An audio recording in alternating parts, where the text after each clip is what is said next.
जिंदगी में हर इंसान ही नाकाम होता है, मगर नाकामी को दो तरह से डील करते हैं। कुछ लोग नाकामी से लड़ते हैं, डरते नहीं। नाकामी का मुकाबला डट कर करते हैं। नाकामी को अपने सामने घुटने टेकने पर मजबूर कर देते हैं।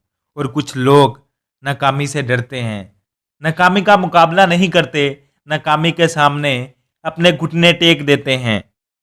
मैं भी नाकाम हुआ हूं, आप भी नाकाम हुए होंगे। नाकाम तो हर शख्स ही होता है, मगर जिंदगी में वही आगे बढ़ता है जो नाकामी से लड़ता है। नाकाम होने के बाद फिर उठकर खड़ा होता है, नाकामी को ललकारते हुए कहता है कि मैं आम शख्स नहीं हूं जो तेरे सामने घुटने टेक देगा। मैं वो शख्स हूं जो तुझे अपने सामने घुटने टेकने पर मजबूर कर देगा। ऐसा ही किया था थॉमस अल्वा एडिसन ने, जो बल्ब बनाने में 1000 दफा नाकाम हुए, मगर उन्होंने हिम्मत नहीं हारी। नाकाम होने के बावजूद फिर से कोशिश की। इस दफा नाकामी को उनके सामने घुटने टेकने पड़े और वो बल्ब बनाने में कामयाब हो गए। अगर थॉमस अल्वा एडिसन हार मान लेते, नाकामी से डर जाते, तो शायद आज हम रात की तारीकी को उजालों में ना तब्दील कर सकते। आपने जब साइकिल चलाना शुरू की होगी तो आप कई बार गिरे होंगे। क्या एक बार गिरने के बाद आपने साइकिल चलाना छोड़ दिया था?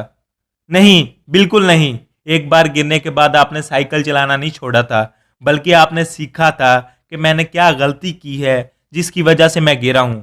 आप गिरते रहे और अपनी गलतियों से सीखते रहे, मगर आपने साइकिल चलाना नहीं छोड़ा।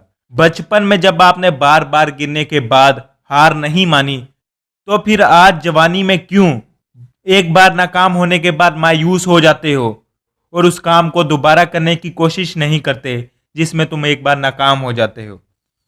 नाकामी इंसान के सामने झुकती है, बस इंसान झुकाने वाला हो। जिस दिन तुमने नाकामी से डरना नहीं लड़ना शुरू कर दिया, उस दिन तुम अपने ख्वाबों को सच करके दिखाने के काबिल बन जाओगे। तुम अपने मकसद को पूरा करने के काबिल बन जाओगे।